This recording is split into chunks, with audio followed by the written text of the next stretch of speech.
The summons came while I was holding forceps halfway through a molar extraction. Dr. Monica Rivera. It's for you, Alyssa whispered. I glanced down latex gloves, trembling as I read the words. My sister was suing me for $3,000 a month because my success as a dentist made her feel worthless. Dr. Rivera, this just came for you. It looks official. I took the envelope with my gloved hand, sliding it into the pocket of my scrubs as I finished the extraction.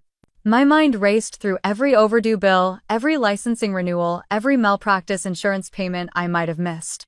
The patient left holding a gauze pad against her cheek, thanking me for being gentle. I shut the operatory door behind her before tearing open the envelope with trembling fingers. The words blurred as I scanned the first lines, but then they sharpened, slashing straight through the thin calm I'd forced on myself all morning. It was from Sophie. My sister Sophie Rivera, 32 years old, who had never held down a job for longer than 6 months, was suing me for $3,000 a month. The document stated it clearly in cold black letters. I was responsible for intentional emotional distress and loss of life opportunities because my success as a dentist had caused her irreparable psychological harm. I let out a short, humorless laugh. My heart pounded, my hands still stained with the faint scent of latex. I read the line again, thinking it would transform into something else if I stared long enough. I stepped out of the operatory, feeling the eyes of my staff on me. I forced a smile. Everything's fine, I lied, pushing the door to my private office closed behind me. My phone was already ringing as I sank into the chair, the summons still in my lap. I didn't check the screen before answering. Monica. Ethan's voice was warm, steady, but carried a note of worry he tried to hide. Everything okay at the office? I swallowed. You're not going to believe this, Ethan. What happened? Sophie is suing me. There was silence on the line, so heavy that I could almost hear the weight drop. For what? She wants $3,000 a month. Because I paused, pressing a hand against my forehead, because my success as a dentist makes her feel bad about herself. You're kidding. I wish I was. I glanced at the papers, reading the phrases again, each one more absurd than the last. She says I intentionally became successful to humiliate her. That I owe her because I make her feel worthless. A long exhale from Ethan. That's insane. I pushed away from the desk, pacing the small space. She's serious, Ethan. She filed a complaint. She's actually doing this. What do you want to do? I stared at the framed photo of our wedding on my desk, the smiling faces, the flowers. My mind flashed to Sophie at 20, running off with a guitar player to Arizona, dropping out of community college because school was a scam. Meanwhile, I worked 3 jobs just to afford my textbooks, taking night shifts at the diner, cleaning offices before dawn, studying in the cramped break room between shifts. All so I could build the life I had now. And now she wanted a piece of it. No, she wanted me to pay for her failures. I don't know yet, I whispered. Whatever you need, I'm here. I closed my eyes, taking in the steady comfort in his voice. Thanks, I need to process this. We hung up and I looked back at the summons. My stomach tightened as I imagined Sophie's smirk, the way she would tilt her head and say it was all my fault, she couldn't get her life together, that I owed her for every bad decision she had made. The phone buzzed again in my hand.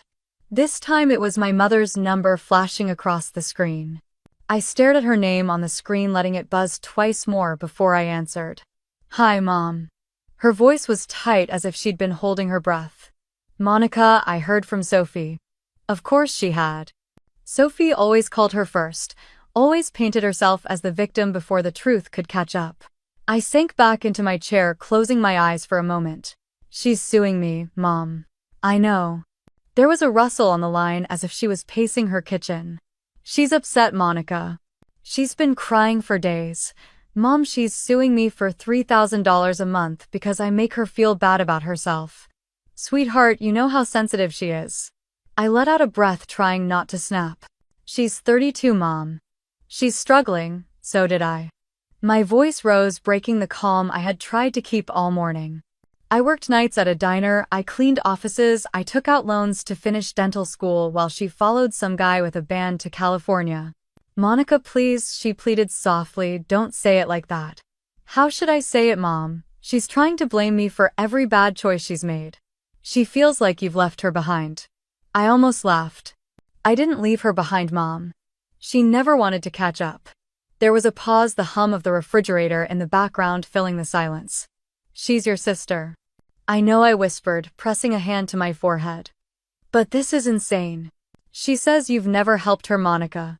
My eyes flew open, anger shooting through me. Never helped her. Who paid her car insurance for 2 years when she lost her job? Who covered her rent when she couldn't pay her landlord? Who lent her money for emergencies she never paid back, Monica? Who paid for the dental work she needed? Mom. My voice was shaking now. Who bailed her out of her mistakes over and over? There was silence. Then her voice smaller than before. She's still your sister. And I'm still her sister, I shot back. But I can't be her wallet too. Please, Monica, she said, her voice almost breaking. Can't you just give her something to keep the peace? My throat tightened, my chest burning. How much will be enough, Mom? 3,000 a month, 510. Will she stop then? Will she finally be happy? Don't talk like that. I closed my eyes, the weight of the conversation pressing against my ribs. I could almost see Sophie's face, the smug tilt of her chin, the way she would smile at Mom and say I owed her, that I was selfish if I didn't help. I have patience waiting, I said quietly. Monica, don't be cruel. I'm not being cruel. I looked down at the summons in my hand. I'm trying to live my life. She was crying now, I could hear it in the shallow breaths on the other end. She's struggling. I swallowed. We're all struggling, Mom. There was nothing left to say. I ended the call before I could hear her cry harder, pressing the phone to my chest as I leaned back, eyes on the ceiling. Outside, I could hear Alyssa's voice checking in the next patient, pretending everything was normal. I forced myself up, shoving the papers into a drawer, plastering a smile on my face as I stepped back into the hallway. My phone buzzed again in my pocket. A message from Sophie. You'll regret this. I stared at it, my jaw tightening. For a moment, I felt the old guilt rise up in my throat, the urge to fix everything for her, to keep the family calm, to keep Mom from crying. But something inside me snapped, something quiet and small but strong. I slid the phone back into my pocket, adjusted my white coat, and opened the operatory door. Sophie wanted a war she thought I would never fight. She was about to find out how wrong she was. That night, Sophie went live on Facebook. She sat on her couch, hair tied back, eyes red, holding a tissue close to her mouth like a trembling child. Her voice cracked as she spoke. I never wanted to do this. She began, wiping a tear, but my sister Monica Rivera left me with no choice. My phone screen lit up with the notification. Alyssa had messaged me, you should see what Sophie's saying about you. But I was already watching. She's out there in Dallas, Sophie continued, her voice rising, driving her new Lexus, living in a big house, pretending she's some hero while I can't even pay my rent. She started to cry harder, letting the tears fall, pulling in sharp breaths for the camera. She shook her head, staring directly into the screen. She never cared about me. She never helped me. She just wants to watch me suffer so she can feel better about herself. Comments started flooding in under her video. That's disgusting. What kind of sister does that? Wow, money changes people. Drop her name, girl. Let's expose her. And she did. She tagged me. My name, my business, my life, all exposed to hundreds of strangers who only saw her tears, who only heard her shaking voice. I felt a heaviness settle in my stomach as I scrolled through the comments. People I didn't know called me a monster, a heartless sister, a greedy woman who stepped on her family to get ahead. Then Sophie posted a picture of me outside the office holding a coffee, keys to my car in hand. She captioned it, money doesn't buy love, but she doesn't care. My phone buzzed nonstop with notifications. I turned it off and tossed it onto the couch, pacing my living room with my arms crossed tightly over my chest. It didn't stop there. Sophie posted the same sob story in a Facebook group called Women Rising Texas, claiming she was a victim of emotional abuse by a wealthy, controlling family member. She said she needed help to fight back, to find justice, to escape the toxicity. People flooded her post with sympathy and offers of help. Some even shared it publicly, spreading her lies further. The anger in their comments burned through the screen, and it was all aimed at me. The next morning at the office, Alyssa met me at the door, worry etched into her face. Dr. Rivera, we've had 3 cancellations already. They said they read some things online. I forced a nod, gripping my bag tighter, pushing down the nausea rising in my throat. Thanks for letting me know, Alyssa, we'll be fine. But it kept happening. By noon 5 more patients had canceled. One left a voicemail saying she couldn't trust someone who treated family that way. I closed my office door, sinking into my chair, letting the silence of the room press against me. My phone buzzed on the desk. It was Mom again. I hesitated before answering, but I couldn't avoid her forever. Monica, she said, her voice hoarse from crying. Please just talk to her. This is getting out of hand. Mom, she's lying about me. She's turning people against me. She's hurting. Mom pleaded. She feels abandoned. She's hurting because she refuses to take responsibility. I snapped, my voice sharper than I intended. I closed my eyes, taking a breath. I can't give her what she wants. Mom started to cry again, quietly this time. Can't you just help her a little so she'll stop? I felt something in me break, the old guilt and duty twisting in my chest. I thought of the empty appointment slots on the schedule, the hateful comments online, the shaking in my hands as I held my phone last night. I can't, Mom. There was nothing but her soft sobbing on the line. I have to go, I said quietly, ending the call before I could hear her beg again. I leaned back, staring at the ceiling, taking deep breaths. I tried to remind myself why I worked so hard, why I built this life, why I couldn't let Sophie tear it down piece by piece. But as I opened my laptop to check the office email, a subject line made my breath catch. Local news: Dallas dentist sued by sister for emotional damages. I clicked the email and the headline opened, bold and unforgiving. Dallas dentist sued by sister for emotional damages. There was a photo of me in my white coat, smiling with a patient cropped from the office's website. Next to it was Sophie's profile picture from her live stream, tears streaking down her cheeks, eyes swollen, mouth twisted into a sob. The article quoted her directly. I just want my sister to acknowledge the pain she's caused me, she had said. I can't live in her shadow anymore. I scrolled, my fingers numb. They printed parts of her Facebook post calling me cold, greedy, heartless. The journalist described my luxury lifestyle in a quiet Dallas suburb and contrasted it with Sophie's struggles to afford basic living expenses. My head fell into my hands as I tried to steady my breathing. I could almost feel the weight of strangers' judgment pressing into my skin. A knock on the door pulled me back. Alyssa peeked in, her eyes cautious. Dr. Rivera, we've had 2 more cancellations. One patient said she didn't feel comfortable coming anymore. I nodded, swallowing the bitter taste rising in my throat. Thank you for telling me. She hesitated before closing the door, and I could see the worry in her eyes. She didn't need to say it. The entire staff had seen the post, the live stream, the comments. My phone rang again, buzzing against the desk. It was Mom. Again. I almost let it ring, but something in me needed to hear what she would say now. Monica. She started, her voice thick with tears. Why is this on the news? Because Sophie put it there, Mom. She's embarrassed, Monica. She feels humiliated. She did this to herself, I said, sharper than I meant to. I took a breath, lowering my voice. She made this public. She's attacking me, my work, everything I've built. Mom sniffed, and I could hear her trying to calm herself. People are calling me, asking why you won't help her. I leaned back, looking at the ceiling, feeling the frustration burn in my chest. What do they want me to do, Mom? Pay her off to make her stop? If that's what it takes, she whispered.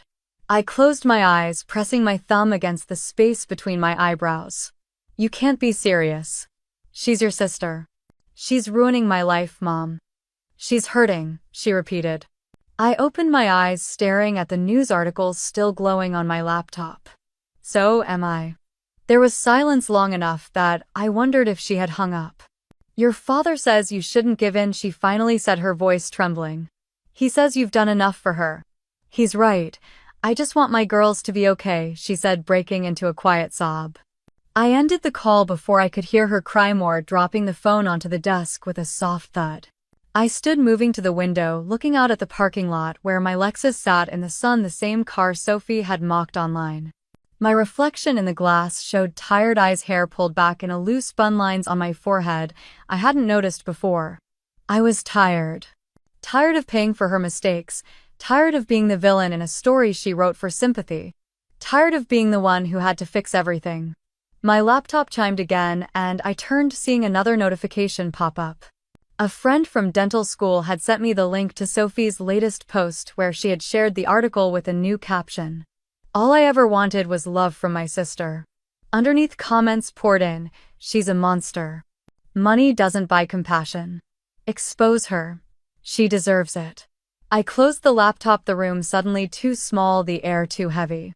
My phone buzzed again, lighting up with a new notification from Sophie's page.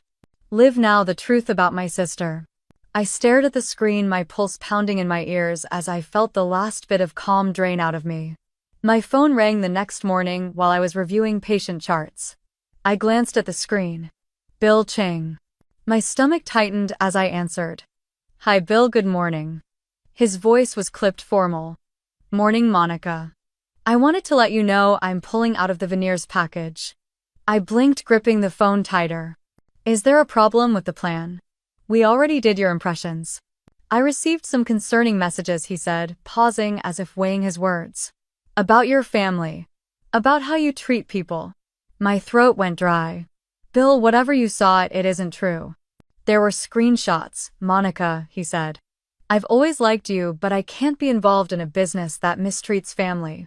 Bill, please, I'm sorry. I'll find another practice. The line went dead. I stood in my office, phone in my hand, my mind racing. An $80,000 treatment plan gone because Sophie decided to drag me through the mud for her pity parade. I pressed my fingers against my temples, trying to stop the pounding in my head. I thought back, remembering Sophie behind the front desk 2 years ago, her smile wide as she greeted patients. She had asked to work for me after losing another job, swearing she would do better this time. I gave her a chance. I trained her, trusted her with the front desk, trusted her with my patients. And she had flirted with them, texted them, asked them for loans behind my back. She stole petty cash from the drawer, and when I confronted her, she blamed me, said I was controlling. I had to fire her. She cried in the office, calling me heartless as she packed her purse, storming out without looking back. I should have known she'd use it against me one day. Alyssa knocked on my door, poking her head in carefully. Dr. Rivera, are you okay? I forced a breath, nodding. Yeah. Just a rough morning. She stepped in, lowering her voice. I saw Sophie's latest live stream.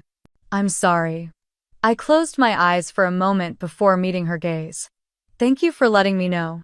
She's telling people you stole from her, Alyssa said softly, her cheeks pink with discomfort. That you cut her out to feel superior. The words made my jaw tighten. None of that is true. I know, she said quickly, but people online, they're believing her.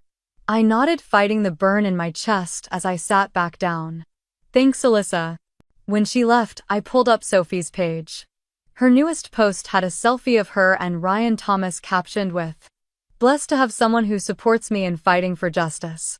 Ryan Thomas, a junior attorney at a small firm downtown. I recognized him from a Christmas party.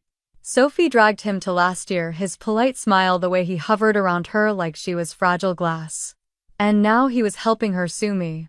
I rubbed a hand over my face, taking a steadying breath before pulling up a number from my contacts. Natalie Brooks, 40 years old, a family friend who had once helped a colleague navigate a messy lawsuit. She was sharp, straightforward, never one to sugarcoat reality. I dialed, waiting as it rang. Monica, Natalie's voice came through, calm and firm. I've heard. Let's talk. I closed my office door, sinking into the chair as I held the phone. I didn't know who else to call, I said, my voice low. Natalie's voice was steady. Tell me everything.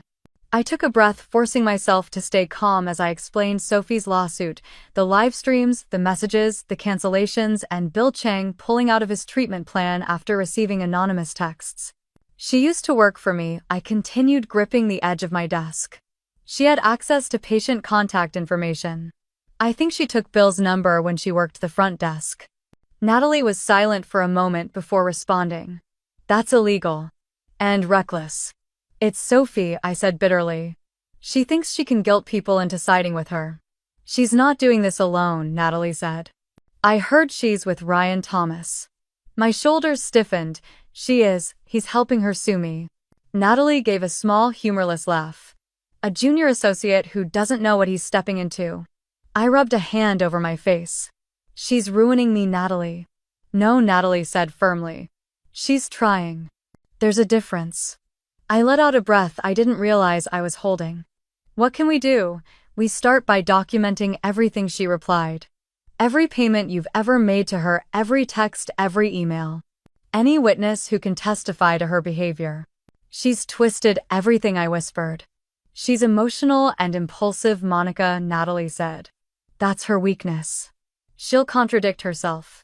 I nodded, looking around the office I had built from nothing, the certificates on the wall, the framed photos of smiling patients. I wouldn't let Sophie take this from me. Natalie's voice softened. I know this is your sister, but you need to see her as the plaintiff now. I know. I'll handle the paperwork, she continued, and I'll make sure we're prepared for every angle.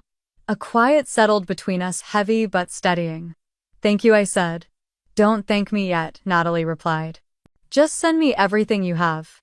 I ended the call and opened my drawer, pulling out a manila folder where I had kept receipts over the years.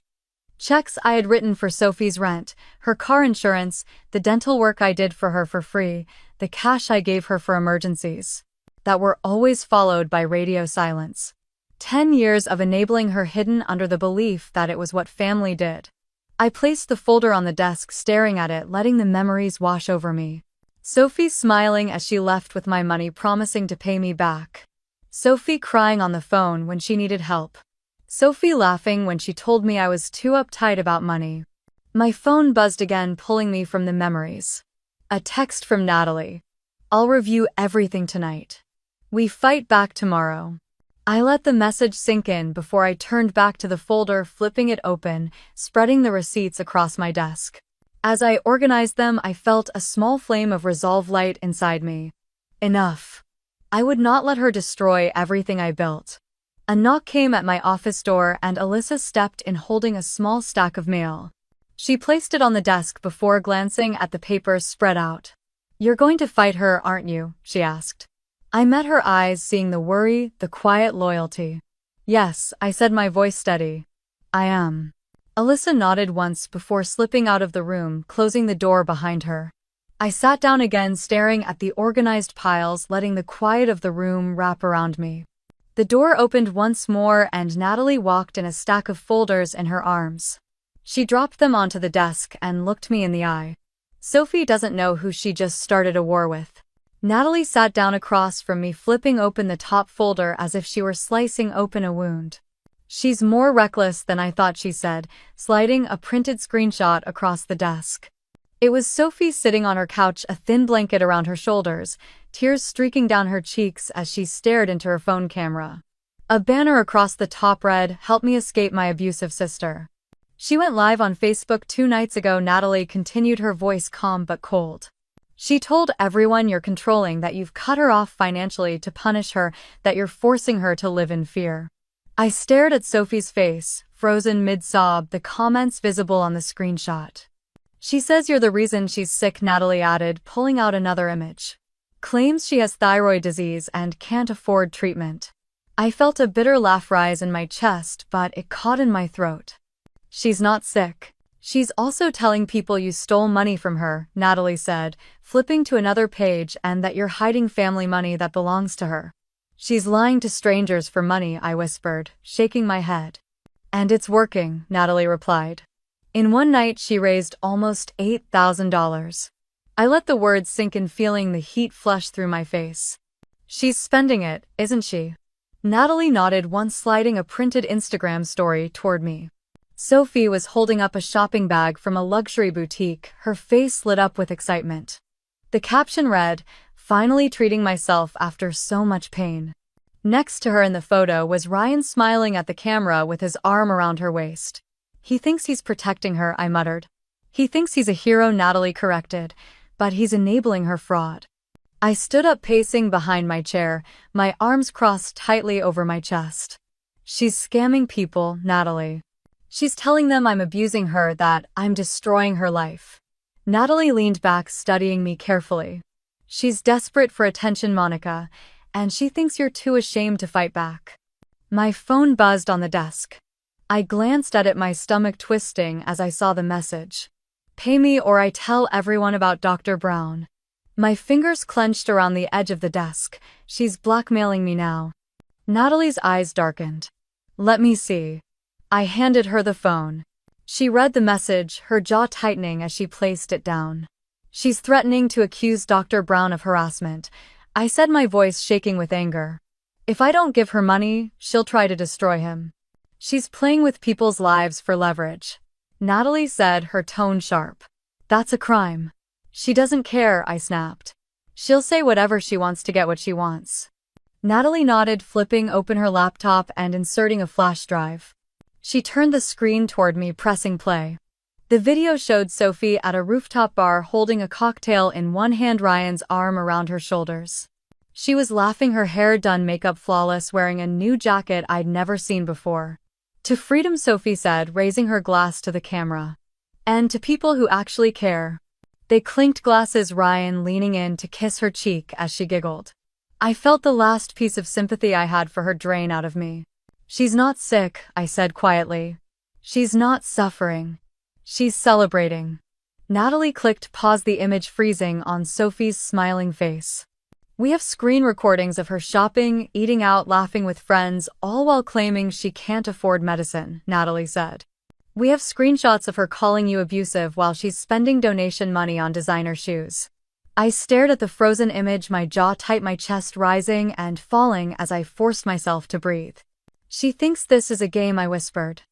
Natalie shut the laptop, leaning forward across the desk. It won't be for much longer. I sank into my chair, closing my eyes for a moment, letting the quiet sink in. I felt the fear, the anger, the betrayal, but under it was something stronger, something steady. Resolve. I opened my eyes, meeting Natalie's unwavering gaze. She thinks I won't fight back, I said. Natalie's lips curved into a small, cold smile as she placed the flash drive on the desk between us. She's about to learn who you really are, Monica. I picked up the flash drive, feeling its weight in my palm as if it carried every lie Sophie had ever told. Natalie leaned back, folding her arms, her eyes sharp. I'll have the video saved on a secure cloud. We're not losing this. I nodded, setting the drive carefully in my top drawer, closing it with a quiet click. She's crossed every line, I said, my voice calm but low. Threatening Dr. Brown is the last straw. Natalie's gaze didn't waver. She thinks you'll fold if she pushes hard enough. She's wrong, I replied. My phone buzzed, the screen lighting up with another message from Sophie. You think you're better than me. Pay me or Kevin loses everything. I took a slow breath, forcing the anger down, feeling it settle into something steady and cold. Natalie reached over, taking the phone from my hand to read. She's reckless, she said. And we can use that. I looked at her, my jaw tight. She's destroying people, Natalie. She's about to destroy herself. Natalie replied, opening her laptop again. She clicked on another file, turning the screen toward me. It was another video, this one from the night of Sophie's fundraiser. The camera was shaky but clear enough. Sophie was at a restaurant laughing, her arm hooked around Ryan's as they toasted. To freedom, she said, her grin wide, her eyes bright. And to getting what we deserve. Someone off camera cheered and Sophie tilted her head back, laughing carefree. I watched, letting the image burn into my mind.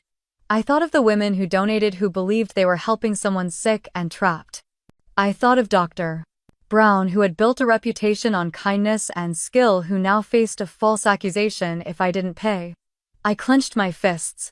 She's never going to stop. Natalie nodded once. Then we won't either. A knock at the office door made us both turn. Alyssa peeked in, her eyes uncertain. Dr. Rivera, there's something you should see. I stood, exchanging a glance with Natalie before following Alyssa down the hall. She led us to the front desk, where her computer screen showed Sophie's Facebook page open on live video.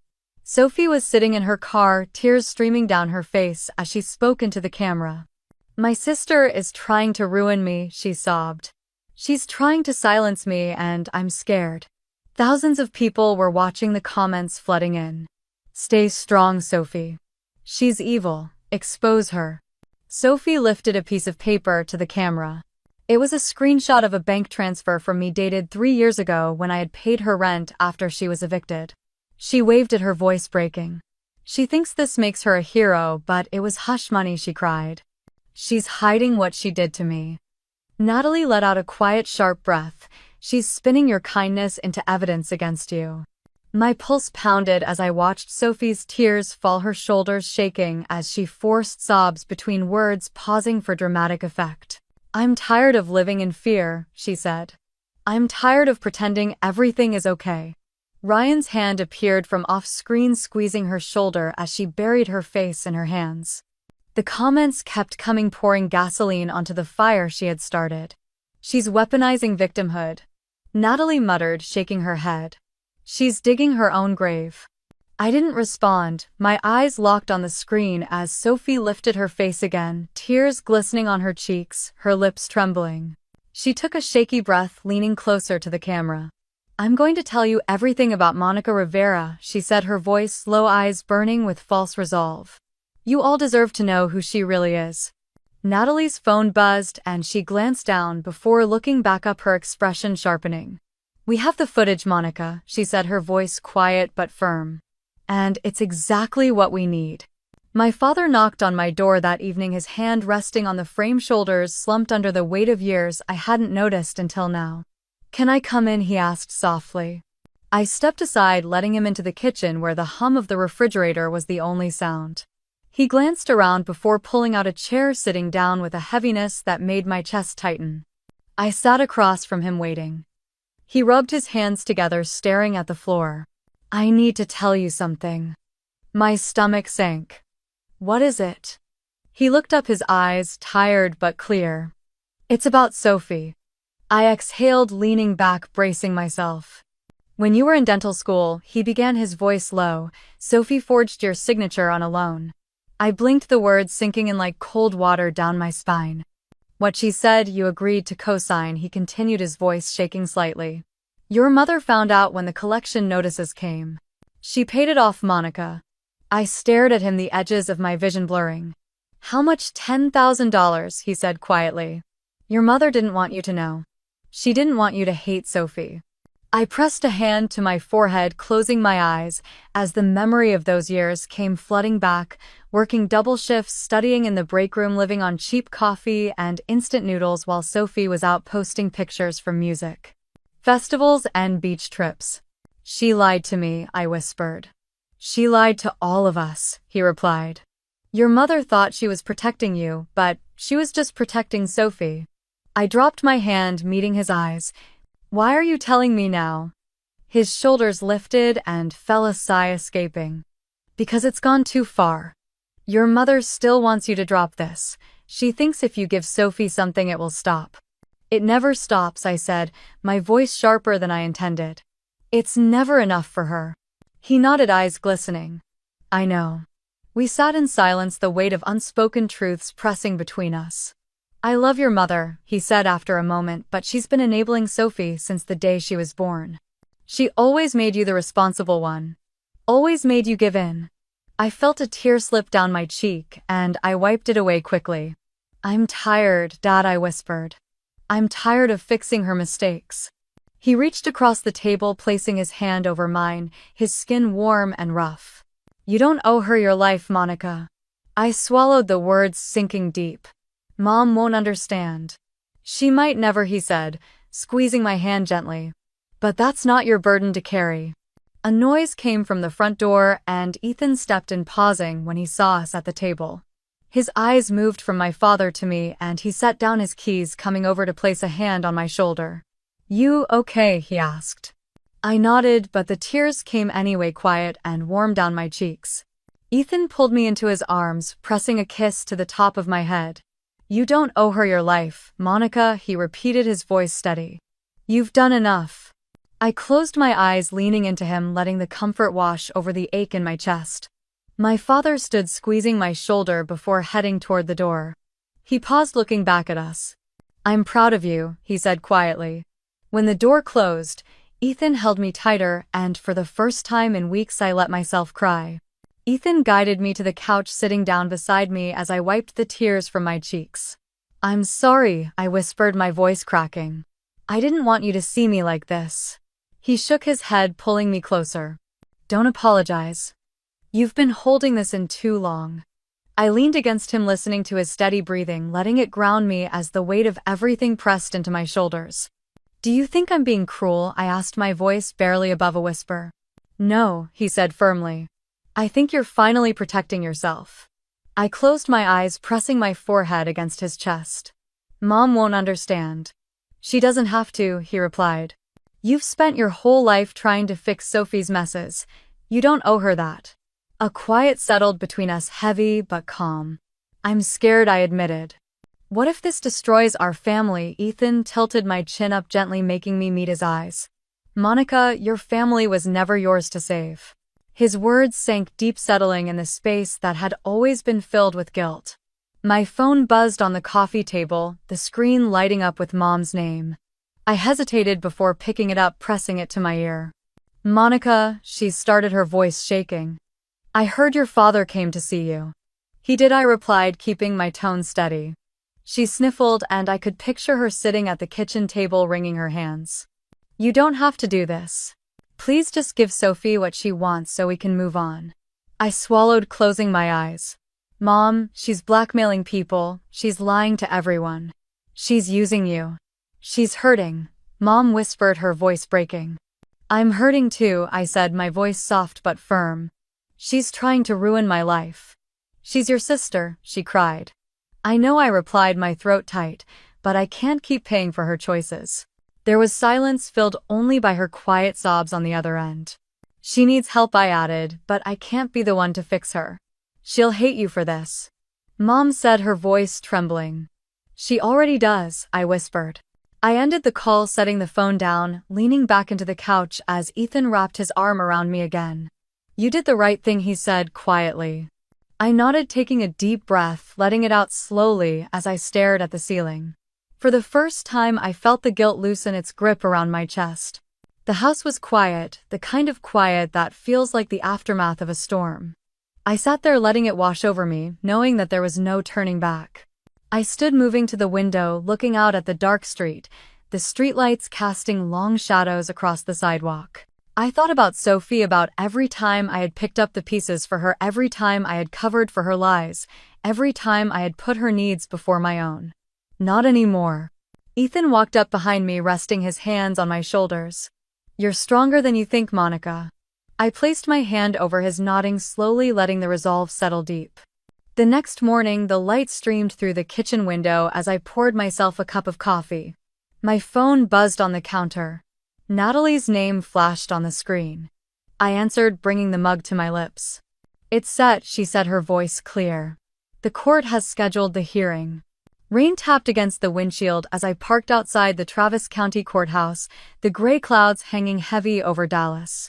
I sat for a moment, gripping the steering wheel, watching the rain slide down the glass. My stomach twisted, but I forced a deep breath, letting it out slowly. Ethan reached over, squeezing my hand. You've got this. I nodded, pushing open the car door, stepping into the cold drizzle. We walked up the courthouse steps, the air damp, the world feeling muted under the storm. Inside, the hall smelled of coffee and wet coats. Natalie was waiting near the security line, her black umbrella dripping on the floor beside her. You ready? She asked. As I'll ever be, I replied. We moved through security, the beeps and trays of keys and phones feeling distant as my mind braced for what was coming. The courtroom was smaller than I expected, rows of wooden benches, the walls lined with state flags. The air felt heavy, the whispers around us echoing louder than they should. Sophie was already there, seated at the plaintiff's table with Ryan beside her. She wore a white dress, her hair curled neatly, a tissue clutched in her hand as she dabbed at her eyes. Ryan leaned in, whispering something, and she nodded, wiping away a tear before glancing back at me with red-rimmed eyes. I turned away, refusing to let her guilt me. My parents sat in the second row. My mother's eyes were swollen, clutching a handkerchief in her lap. My father sat stiffly beside her, arms crossed, his eyes fixed on Sophie with quiet disappointment. "Let's go," Natalie said, guiding me to our table. The bailiff called the room to order as Judge Janet Hughes entered, her silver hair pulled back, glasses perched on her nose, eyes sharp as she looked over the room. "Calling the case of Sophie Rivera versus Monica Rivera," the clerk announced. Judge Hughes nodded. "Proceed." Ryan stood buttoning his jacket, his voice calm but firm. "Your Honor, my client has suffered ongoing emotional distress caused by her sister Monica Rivera. We are seeking a monthly payment of $3,000 to assist my client in achieving stability and mental health." Sophie sniffled loudly, her shoulders shaking. Ryan continued, pulling out printed photos. "As you can see, the defendant lives a life of luxury, driving a Lexus, owning a home, vacationing freely, while my client struggles to pay for basic needs." He handed the photos to the bailiff, who delivered them to the judge. Judge Hughes glanced at them, her expression unreadable. Ryan placed a hand gently on Sophie's shoulder as she began to cry softly, clutching the tissue to her face. I felt a pang in my chest, but Natalie placed her hand over mine under the table, grounding me. Ryan turned back to the judge. "This disparity has caused my client measurable harm, impacting her ability to live, to work, to feel safe in her own life." Judge Hughes looked up, her eyes sharp. "Anything else, Mr. Thomas?" "Not at this time, Your Honor." "Defense," Judge Hughes said, turning her gaze to Natalie. Natalie stood slowly, adjusting her suit jacket, her presence calm, unshaken. "Your Honor, the plaintiff claims my client has caused her emotional distress due to her success. What she neglects to mention is that my client has supported her financially for over a decade." She opened a folder, pulling out documents. "Here are bank statements showing payments made to the plaintiff totaling $52,000 over the last 10 years. She handed them to the bailiff. Natalie clicked her remote, the screen behind the judge, lighting up with photos of Sophie on vacation, laughing with friends, shopping bags in hand, cocktails on beach balconies. "These are recent images of the plaintiff," Natalie continued, her voice even. "Taken while she was claiming she was unable to pay for basic needs." Sophie's face paled, her eyes darting to Ryan, who shifted uncomfortably. Natalie pressed another button, playing the muted clip of Sophie at the fundraiser dinner, raising her glass with a smile. The video ended, freezing on her laughing face. "And finally, Your Honor," Natalie said, pulling out a printed message, evidence that the plaintiff attempted to extort my client by threatening to accuse Dr. Kevin Brown of harassment if she did not receive money. A hush fell over the room, the only sound the rain tapping against the windows. Judge Hughes lifted the paper, reading it carefully before setting it down, her eyes moving to Sophie. Sophie shifted in her seat, clutching the crumpled tissue as she looked at Judge Hughes, her lips trembling.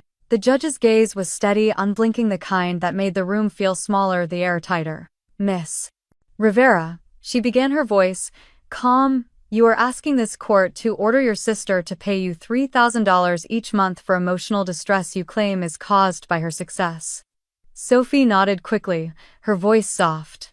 "Yes, Your Honor, it's been impossible for me to live, knowing how she." Judge Hughes raised a hand, silencing her.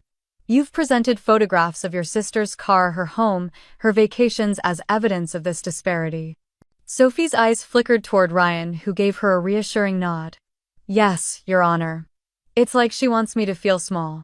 Judge Hughes picked up another document from the bench, glancing at the bank statements Natalie had provided. "And yet your sister has transferred you significant sums over the last 10 years. $52,000 to be precise." Sophie's jaw tensed, her eyes darting down, blinking back tears she was trying to summon. That was nothing compared to what she has." Sophie stammered, her voice cracking. "She made me feel like I was nothing." "And you felt entitled to more?" Judge Hughes asked, her tone still even. Sophie's head shot up, her lips parting. "I just wanted to be treated fairly." A quiet cough echoed from the back of the courtroom where my mother sat, her hands gripping her purse, tears on her cheeks. My father sat rigid beside her, his eyes on Sophie, disappointment and exhaustion etched into the lines of his face. I felt Ethan's hand on my back, grounding me as the storm outside pelted the windows, the low rumble of thunder rolling through the courthouse walls. Judge Hughes set the papers down, folding her hands. "Miss Rivera in the videos submitted you were seen dining out, vacationing, shopping, and celebrating with friends while claiming financial hardship. Sophie's mouth opened closing again without sound. And in this text message, Judge Hughes continued lifting a printed screenshot. You threatened to fabricate allegations against Dr. Brown if your sister did not provide you with further funds. Ryan cleared his throat standing. Your Honor, my client was under emotional duress when she... Sit down, Mr. Thomas, Judge Hughes said sharply. Ryan hesitated before sinking back into his chair, his face flushing. Sophie's breathing quickened, her eyes wide as she shook her head. I didn't mean it like that. I was scared. Scared of what, Miss Rivera? The judge pressed, leaning forward slightly. Sophie's eyes filled with tears, but no words came. Judge Hughes let the silence stretch, letting everyone in the room feel it, letting Sophie feel it. My heart pounded as I watched Sophie, the sister I once shared a room with who used to braid my hair, now shaking in front of a judge, unable to spin another story. Judge Hughes's voice broke the silence, low and direct. Miss Rivera, I have only one question for you today. Sophie's lip quivered, her eyes blinking rapidly as she tried to hold back tears that were now real. Judge Hughes tilted her head slightly, her eyes never leaving Sophie's. What, she asked, pausing to let the weight of her words settle over the room. Have you done to improve your own situation? Sophie blinked, her mouth opening as if words might tumble out, but none came. She shifted in her seat, eyes darting toward Ryan, who stared straight ahead, jaw clenched. The courtroom was so quiet I could hear the hum of the overhead lights and the soft patter of rain against the windows. Sophie let out a shaky breath, clutching the tissue so tightly it tore in her hands. I tried, she stammered, her voice, small, brittle. I tried to. But she always. Judge Hughes tilted her head, her expression patient, but unyielding. Miss Rivera, I'm asking what you have done. Not what your sister has, not what others have failed to do for you, but what you have done to improve your own situation. Sophie's eyes widened, blinking rapidly, her breath coming faster. She made me feel like nothing, she whispered, her fingers twisting the shredded tissue. The judge's gaze was unwavering. Feelings are not actions, Miss Rivera. I will ask you again.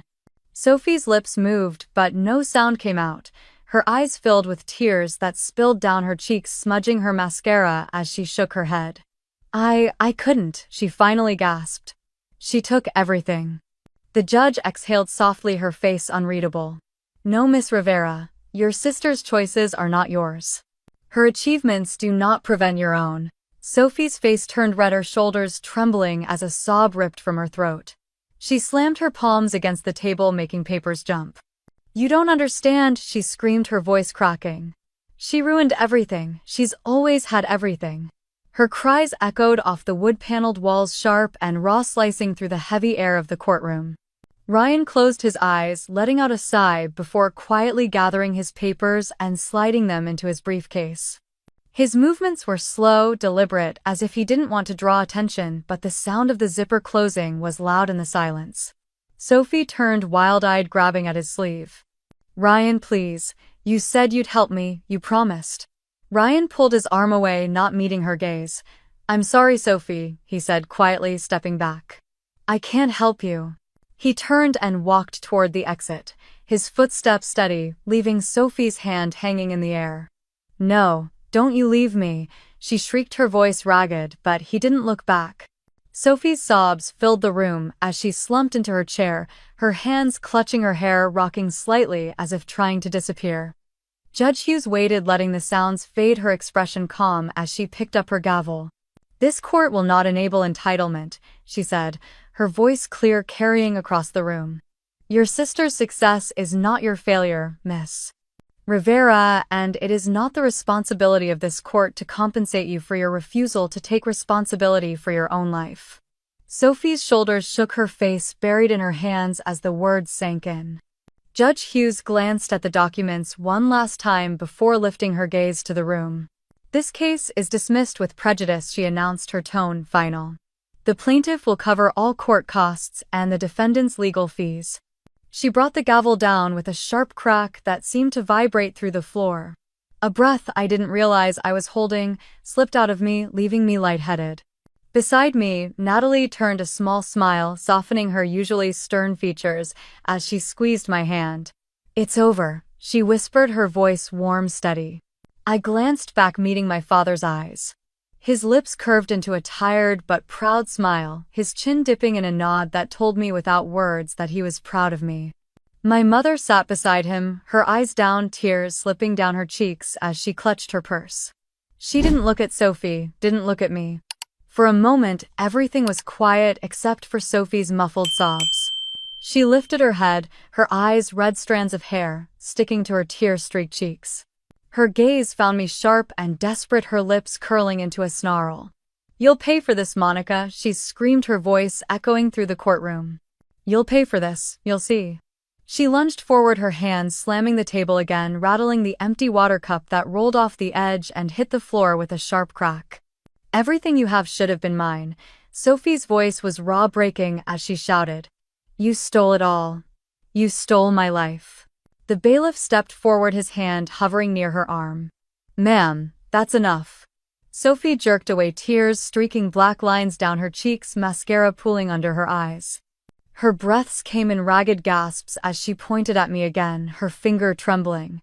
"You think you're better than me, don't you?" she screamed, spit catching on her lips. "With your fancy car, your house, your husband, your stupid dental practice, Sophie."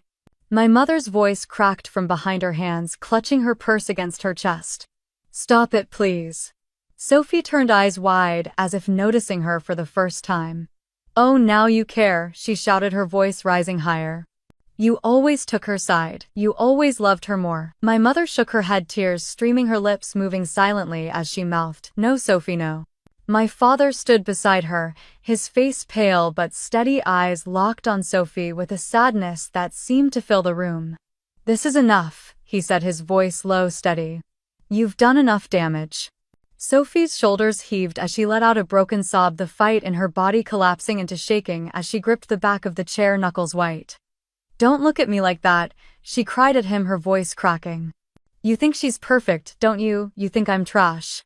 Judge Hughes banged her gavel once, the sound cracking through the tension. "Miss Rivera, you will control yourself, or you will be removed from this courtroom."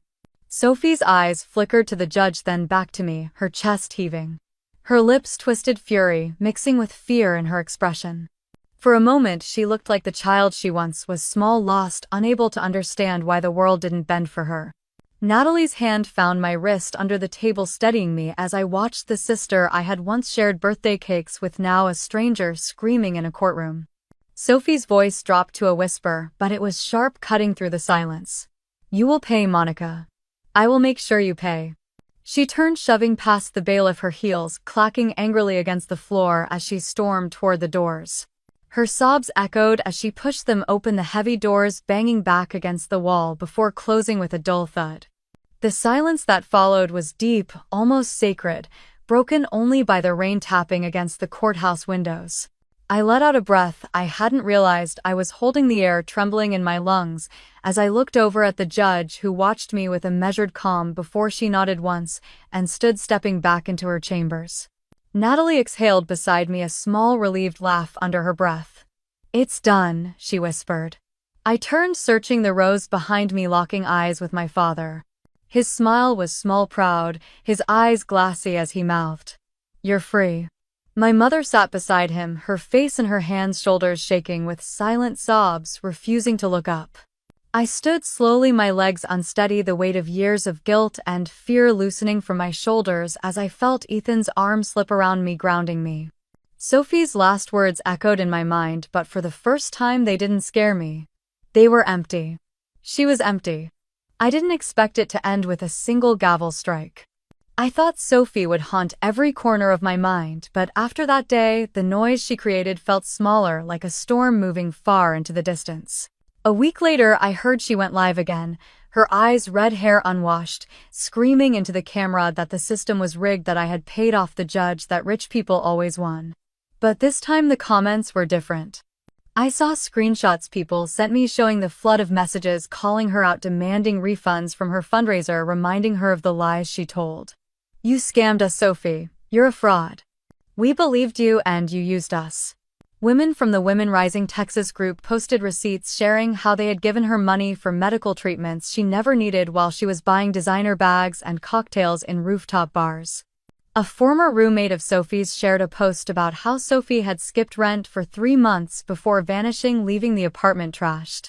I read the comments one by one, sitting at my kitchen counter with a cup of coffee, feeling a strange emptiness as the karma I had once wanted so desperately began to collect its debt from her. The next week, her credit cards were declined, her phone was disconnected, and she was evicted from her apartment. Ryan cut off all contact, blocked her number, changed his social media. Sophie packed what she could into 2 suitcases and left Texas with a new boyfriend, heading to Arizona, telling him the same story she told everyone else, playing the victim in a script she refused to rewrite. She didn't call me. She didn't dare. I returned to my clinic on Monday, walking through the glass doors with a quiet peace I hadn't felt in years. Alyssa greeted me with a relieved smile, the waiting room full again, patients chatting softly, the air warm with the scent of coffee and clean floors. My schedule was full for weeks, patients returning, trusting me, the damage Sophie tried to inflict dissolving under the steady routine of the work I loved. That afternoon, I received a text from my father. "I'm proud of you." I stared at the words for a long time before replying. "Thank you, Dad." That evening, as I was locking up the clinic, a delivery driver arrived, handing me a small white box. It was a pie.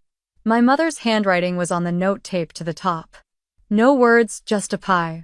I stood there, the pie warm in my hands, letting out a breath that I had been holding for years.